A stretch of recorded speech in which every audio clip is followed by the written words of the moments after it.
Dr. Evelyn Hart sat hunched over her journal, fingers clutching the pen as if it might ground her to the reality slipping away.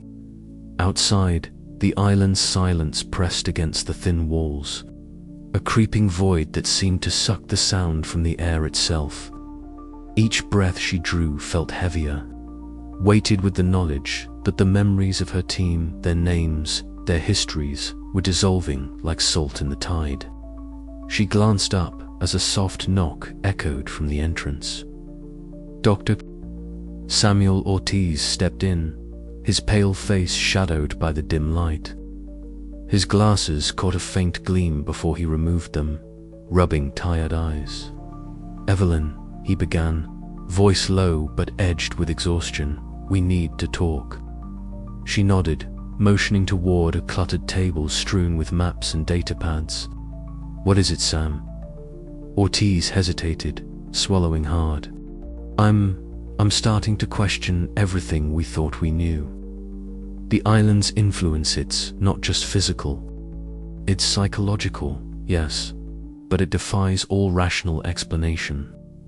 I've been trying to hold on to skepticism, to reason it out, but..." He trailed off, gaze flickering to the fogged window where shadows shifted ominously. Evelyn's jaw tightened. "We all feel it. The silence, the forgetting, but science is our anchor. We can't let fear fracture us." Ortiz shook his head. "I'm not sure we have a choice anymore. Last night, I found myself staring blankly at my own reflection. I forgot my age, my family, everything that made me who I am. If this is some supernatural force, it's beyond any psychological framework I've studied." The confession hit Evelyn like a blow. She had suspected the worst, but hearing it confirmed shattered her fragile resolve. "We need to find a way to fight it," she said firmly. "If memories are slipping away, then we must anchor ourselves through language, through ritual. Lena's work might hold the key." Just then, the door creaked open and Marcus Lynn strode in, his leather jacket slightly damp from the mist outside. His eyes were wild, fingers twitching nervously. "Did you hear that?" he demanded, voice sharp. The ground shifted again near the northern ridge. "This place isn't just erasing who sits alive, messing with our heads." Ortiz shot him a look. "Marcus, reckless as always. We don't know what we're dealing with. Charging into the unknown won't help." Marcus bristled but said nothing, his gaze drifting to Evelyn, silently pleading for guidance. The tension in the room thickened, a fragile web of trust stretched thin. Meanwhile, Lena Carr sat in a corner, fingers tracing the edges of a weathered notebook. Her pale face was drawn, strands of light hair falling over her eyes as she whispered words no one else understood. Fragments of a lost language she believed could stave off the erasure. "Naming is resistance," she murmured, voice barely audible. "To name is to remember." Myra Chen and Eli Turner exchanged worried glances nearby, the strain of the island's silence settling over them like a shroud. Nia Brooks, the assistant linguist, shivered in place, her growing fear mirroring the team's unraveling sanity. Outside, Captain Jonas Reed paced the perimeter of camp, his rugged face set in grim lines. Years at sea had taught him to read the signs of danger, and the island whispered warnings in every rustle and shadow. Yet no amount of experience could prepare him for the invisible erosion gnawing at the minds of his crew. As night deepened, the camp fell into an uneasy silence, broken only by the scratch of Evelyn's pen and the occasional muffled whisper from Lena's corner. The island's creeping influence was no longer subtle. Memories flickered and vanished. Paranoia blossomed like a toxic flower. In a rare moment of vulnerability, Evelyn confided in Ortiz, "We're losing ourselves. I don't know if any of us will make it out intact." Ortiz nodded slowly, the skeptic's armor cracking. Perhaps the only way to survive is to accept what we cannot understand. But acceptance felt like surrender, and surrender was the last thing Evelyn could bear. The island held them in its silent grip, fracturing minds and unraveling bonds. As the night stretched on, the question lingered how long before the silence consumed them all. Outside, the fog thickened, swallowing sound and light. Somewhere in the distance, a faint whisper slipped through the darkness, an echo of forgotten names and lost souls, beckoning the expedition further into the abyss. And beneath it all, the island waited, patient and eternal, to erase what had dared to trespass.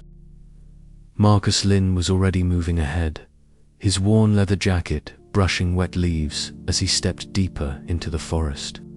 His movements were purposeful, almost reckless, a stark contrast to the measured caution Evelyn Hart tried to impose on the team.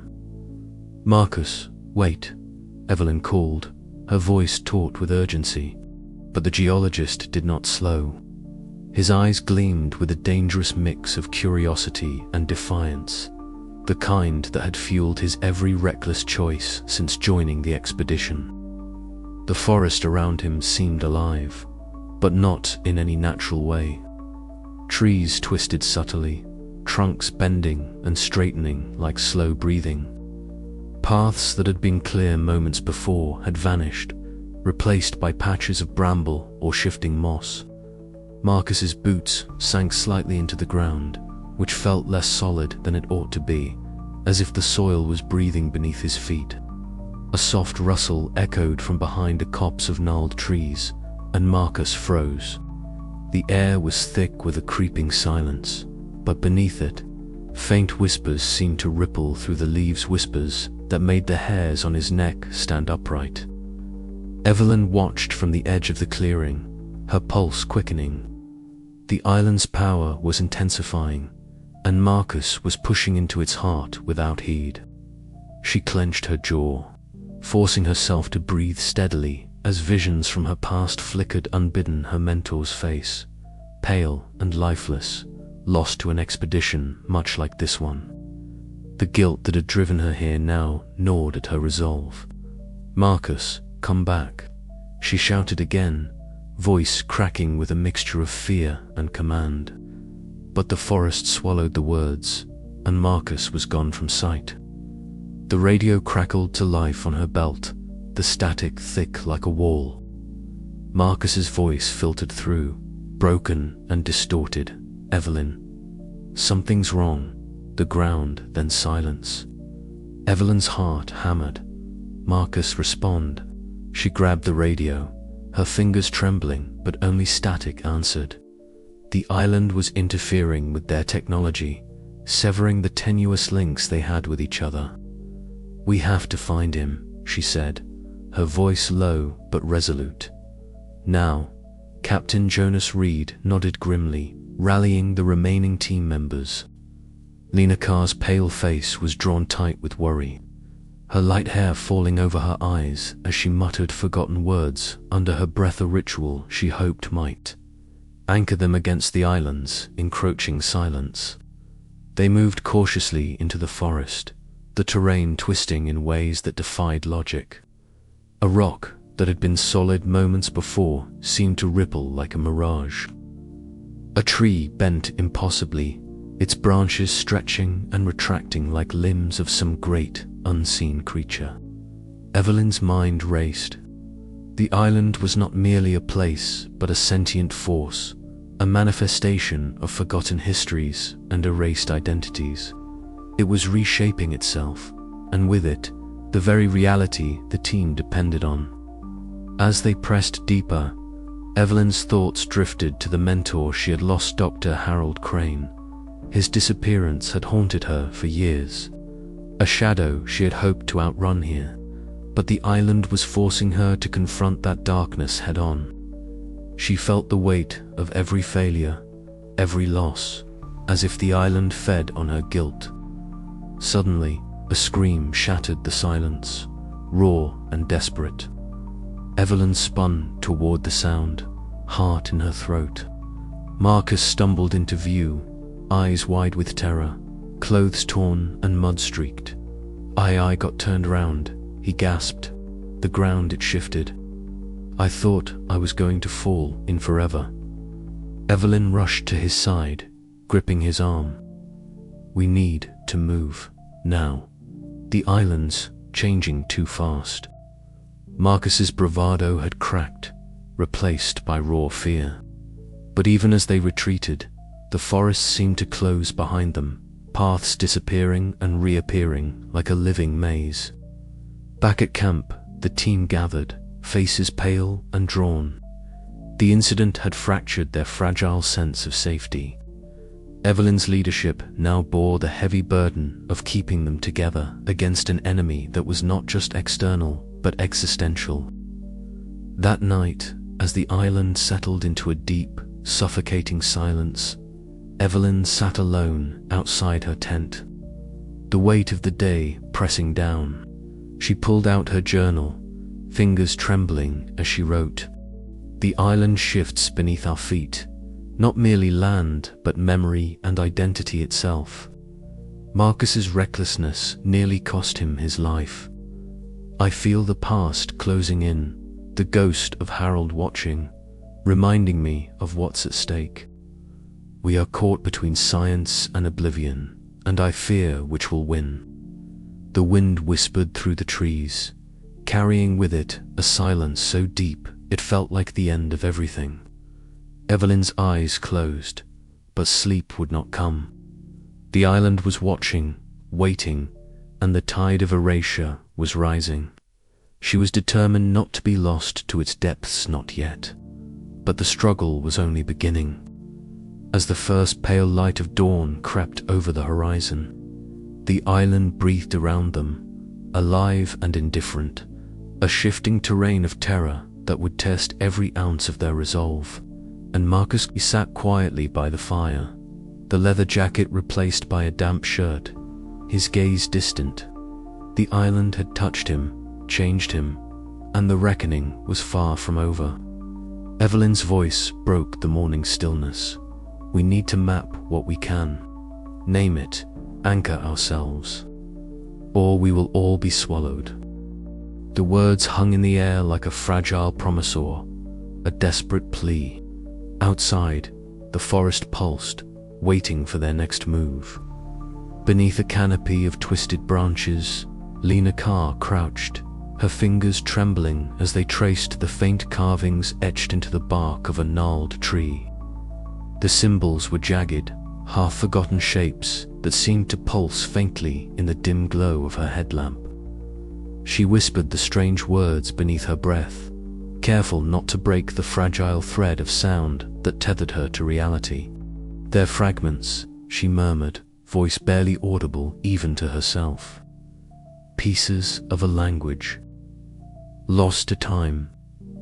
Around her, the camp lay shrouded in creeping fog, the oppressive silence thick enough to choke the night air.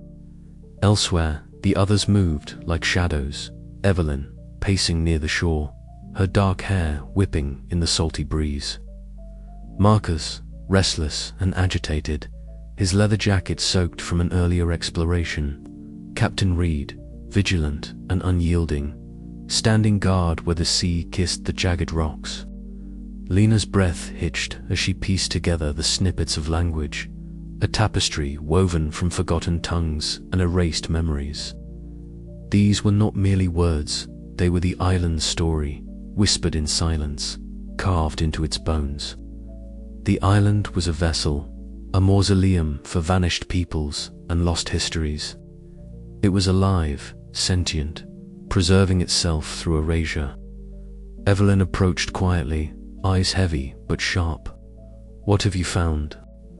Lena looked up, pale face framed by strands of light hair.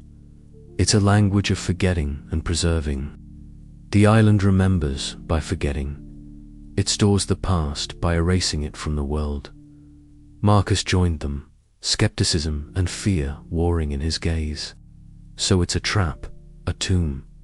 "More than that," Lena whispered. "It's a guardian. It protects itself by swallowing those who come too close, by unmaking their histories. A sudden chill swept ashore as fog rolled in thicker, swallowing the sound of waves and footsteps alike. From the mist, spectral silhouettes flickered, ghostly shapes that seemed to drift just beyond the veil of perception. Evelyn's heart pounded, her scientific resolve cracking under the pressure of the unknown. "We're not just visitors," she said, voice low. "We're trespassers in something ancient and terrible." Captain Reed's voice cut through the mounting tension. "We need to hold fast. Understand it, or we don't leave at all." Back at the camp, Lena gathered the team, her voice steady despite the dread that clung to her words. She shared the fragments of the lost language, the whispers embedded in the island's soil and stone. The team listened, enraptured and horrified, as the island's nature unfolded before them like a dark bloom. The silence around them deepened, no longer empty but filled with the weight of forgotten names and erased memories. The island was not merely erasing their presence, it was rewriting reality itself. Each word Lena spoke seemed to push back the silence, momentarily anchoring their identities against the tide of oblivion. Yet with knowledge came terror. The island's sentience was no longer a distant mystery, but a palpable force, watching, waiting. The team's fragile grasp on their reality wavered, the boundary between memory and nothingness blurring like the fog outside. In the quiet moments between revelations, Lena whispered the island's lost words again, each syllable a plea for survival. The night stretched on, endless and oppressive, as the island listened and remembered, and the scientists faced the chilling truth that to know the island was to risk being unmade by it. But even as the silence crept closer, a spark of understanding had been kindled. The island's language was a key, fragile and imperfect, but a key nonetheless. And for the first time, the team clung to the hope that naming the unnameable might be their only defense against the erasure consuming them all. Outside, the spectral silhouettes shimmered like forgotten ghosts, and the tide whispered its eternal secret. The island waited, patient and merciless, as the scientists whispered back, desperate to be heard in the silence. The night was far from over, and the island had many more secrets to reveal. But for now, amidst the creeping silence, Lena's words echoed, a fragile defiance against the void, and the island listened. Captain Jonas Reed stood on the deck of the expedition ship, the salt wind biting through his naval coat as his gaze remained fixed on the eerie silhouette of the island. It was an island that no chart dared to mark, a landmass that seemed to exist just beyond the grasp of reason and, now just beyond the reach of memory. Reed's weather-beaten face was set in a hard line, his eyes narrowed against the creeping fog that swallowed sound and light alike. Around him, the murmurs of the crew fluttered like nervous birds, their voices low and uncertain. The ship rocked gently, a lullaby of unease that echoed the growing tension within the team. Inside the cramped lab, the atmosphere was far from calm. Dr. Evelyn Hart's sharp features were drawn tight with frustration as she clutched her well-worn notebook, the edges frayed from constant use. Across from her, Dr. Marcus Lynn leaned forward, his worn leather jacket creaking softly with the motion. His eyes burned with restless energy, a wildfire barely contained beneath his calm exterior. "We can't just sit here and wait for this island to erase us," Marcus snapped, voice low but fierce. "We have to push further, map every inch before it's too late." Evelyn's gaze flickered with a mixture of exhaustion and determination. "And risk losing ourselves completely. That's reckless, Marcus. We need to understand what we're dealing with before charging blindly into its maw." Their argument was a sharp contrast to the silence pressing in beyond the lab walls, a silence that was not merely the absence of sound but a presence, a force that gnawed at their minds and memories. Nearby, Lena Carr sat cross-legged on a smooth rock near the shoreline, her pale fingers tracing invisible patterns in the damp sand. Her light hair fell in soft curtains around her face, partially obscuring the flicker of hope and fear in her eyes. She whispered the fragments of a language that seemed as old as the island itself, a fragile thread she clung to against the tide of oblivion. "Namelessness is the enemy," she murmured, voice barely audible over the gentle lapping of unnatural tides. "If we forget the names, we forget what we are." In the dim common room, Dr. Samuel Ortiz paced restlessly, his thin frame casting long shadows in the flickering lantern light. His glasses caught the glow, momentarily revealing the sharp intellect behind his pale, guarded expression. Yet tonight, his usual confidence was fractured, his skepticism wavering beneath the relentless pressure. "All this talk of supernatural forces," Ortiz muttered to himself, voice tight with disbelief and something darker fear. "It's just our minds breaking down. We can't let this island win by surrendering to superstition." But as the night deepened, even Ortiz's doubts felt like fragile defenses against an encroaching void.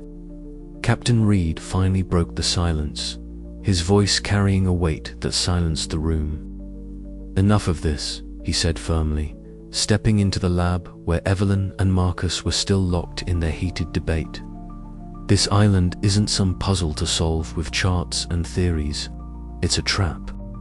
And if we don't start thinking about getting off it, we'll lose more than just our minds." Evelyn's eyes met his, a flicker of respect mingled with frustration. "We're not giving up, Captain. Not yet. There's something here worth understanding." Reed shook his head slowly. "What's worth understanding if it means we vanish from existence? We can't fight silence with words. Sometimes survival means knowing when to let go." The room fell into a tense quiet, broken only by the distant, unnatural rhythm of the island's tide. Outside, the fog thickened, swallowing sound and light with an almost sentient hunger. That night, paranoia crept into the corners of their minds like a corrosive mist. The team's cohesion frayed as fear took root. Marcus's reckless pushes into the shifting terrain left him exhausted and haunted. Evelyn's obsessive recordings became both a lifeline and a curse, binding her to a reality slipping through her fingers. Lena's whispered names were a fragile bulwark against oblivion, yet even they began to falter. Captain Reed's pragmatism was a cold beacon in the growing storm, but even he could not escape the island's creeping silence. The clash between survival and scientific obsession was no longer theoretical light, was the battle for their very souls. As the first stars blinked uncertainly through the fog, a question hung heavy in the air. Could reason and caution contend with a force that erased not just bodies, but the very essence of memory and identity? The island waited, its tides rising, swallowing names and histories, beckoning with a silence that promised to consume all. And somewhere deep inside, the survivors knew that the night ahead would bring a reckoning from which none could turn away. Dr. Evelyn Hart sat hunched over her battered journal, the nib of her pen scratching furiously against the paper. Words poured out in a desperate tide, her mind racing to capture every detail before it to slipped away. Around her, the usual chorus of island sounds had all but vanished. The waves no longer crashed with their familiar roar, but instead whispered faintly, as if swallowed by an invisible hand. The silence was no longer just an absence of sound. It was a presence, a living thing that pressed against their minds and souls. Evelyn's eyes darted up, scanning the camp where her team moved with slow, uncertain steps.